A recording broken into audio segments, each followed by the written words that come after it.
എടാ നിങ്ങളെ രണ്ടുപേരെയും പറ്റി ഞാൻ ചില ന്യൂസൊക്കെ കേട്ടല്ലോ. എന്ത് ന്യൂസ്? നിങ്ങൾ എന്തോ സംഭവമുണ്ട്. എനിക്ക് ഇനി തൂറാനുള്ള സമയം കിട്ടുമോ എന്തോ. എങ്ങനെ ഉണ്ടായിരുന്നു 3 ക്യാപ്റ്റന്മാർ? അയ്യോ ഓർമ്മിപ്പിക്കല്ലേ പൊന്നെ. അയ്യോ കുഴപ്പമായി. ഓടിയാലോ? വേണ്ട, വരട്ടെ. അവള് നമ്മളെ പറ്റിയാ പറഞ്ഞത്. ക്യാപ്റ്റൻസി 3 പേർക്കായി വീതിച്ചു കൊടുത്തത് ബിഗ് ബോസിന്റെ ഈ സീസണിലെ ഏറ്റവും വലിയ പണിയായിരുന്നു. നമ്മളെ പറ്റിയല്ല, നിന്നെ പറ്റി. ഇനിയിപ്പോ എന്താ ചെയ്യാ? ഒരു ആന കുത്താൻ വരികയാണെന്ന് കരുതി നീ അങ്ങോട്ട് നേരിടും. ഏറ്റവും മോശപ്പെട്ട ഒരു ക്യാപ്റ്റൻസിയാണ്.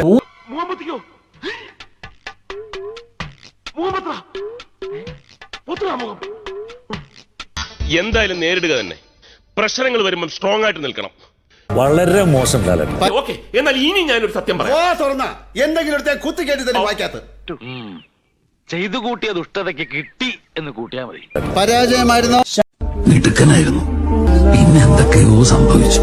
പതുക്കെ അവനൊരു തോൽവിയാവാൻ തുടങ്ങി.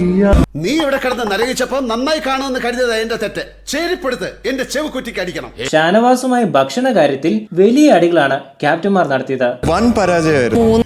എടാ പറയാതിരിക്കാൻ പറ്റില്ല കേട്ടോ. നിങ്ങൾ പാരമ്പര്യമായിട്ട് പൊട്ടന്മാരല്ലേ?